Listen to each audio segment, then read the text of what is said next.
Hey guys, I'm down here in my basement where I sprung a little pinhole leak. Looked like it was going for a couple of days before I realized it. You see, I got some water marks on my walls, and I had some water down here on the floor. So this piece here, this elbow run,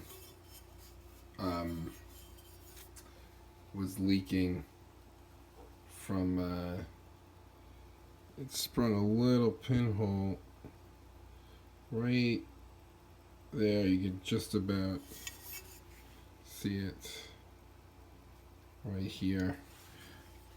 This was this corner joint here, and instead of dealing with soldering or calling in a plumber, I decided to give these Sharkbite couplings a chance. I originally went to Home Depot just to get a rubber patch, just to do a temporary fix, and wound up buying some of these Sharkbite couplings and a couple feet of PEX.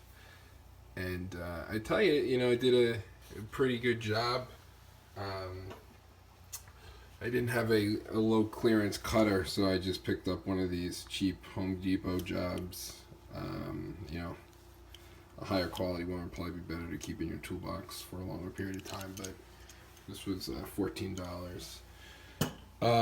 So the key here is to make sure that the when you're cutting your copper, that the ends are as smooth and square as possible, and you want to make sure your copper is very smooth.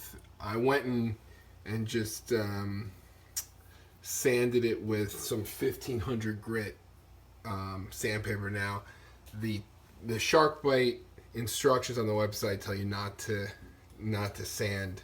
So you want your copper to be as smooth as possible. My copper was a little pitted with some calcium deposits and stuff, so I had some 1500 grit, and it's super fine. I basically just polished it. But one of the big things is you want to make sure that your cutter is sharp, especially on the copper. You don't want to deform the end of your copper, and you want to make sure that you don't have any burrs. Basically, the way this works is there's this compression fitting here. There is an O-ring, and there's metal clamps that clamp in. The first thing you do is you slide the coupling in with some force. You want to make sure that you're true and you're square. You want to make sure that there's no, you're not putting any side tension. You want to come true in on the pipe. It slides in, you push it, you'll feel it come in, and then you push it a second time and it'll fully seat. You want to make sure that the copper is seated fully to the back, so you want to push as far as it can go.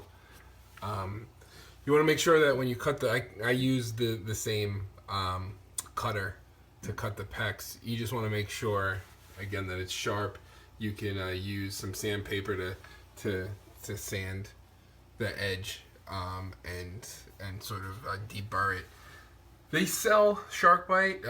They sell a deburring tool that you can run over the ends of your pipe. You might want to pick that up. I was a little paranoid when I was doing this and making sure that I was getting everything as smooth as possible. The cool thing about these couplings is when you attach one, you can rotate around this fitting, this whole elbow. I could rotate and flex. Everything came together pretty smoothly.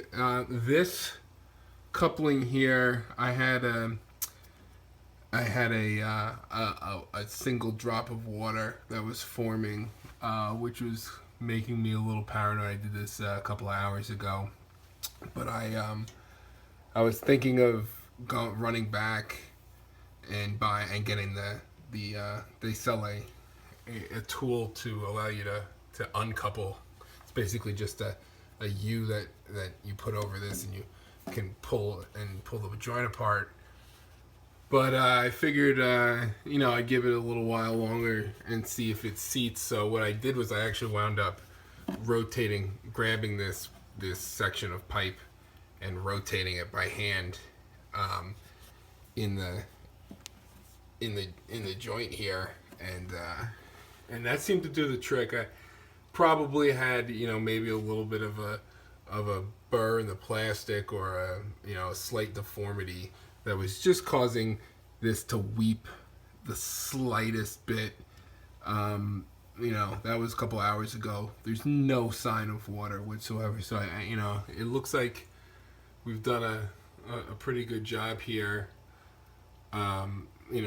It's the joint's pretty good. I probably, I have plenty of pipe. I probably should have made this joint, this run a little longer to allow for a little more flexibility. I was putting a little bit of stress on this joint, and I wound up taking one of my hangers off and dropping the pipe a little bit, so that there wasn't as much pressure here. But this is really easy. This is a 15-minute fix. Instead of busting out the solder and which I haven't done since high school. So this was a much better alternative, really quick. If I have any problems, I'll let you guys know. But this is the code. It's a permanent fix. I think you can even bury these in walls now.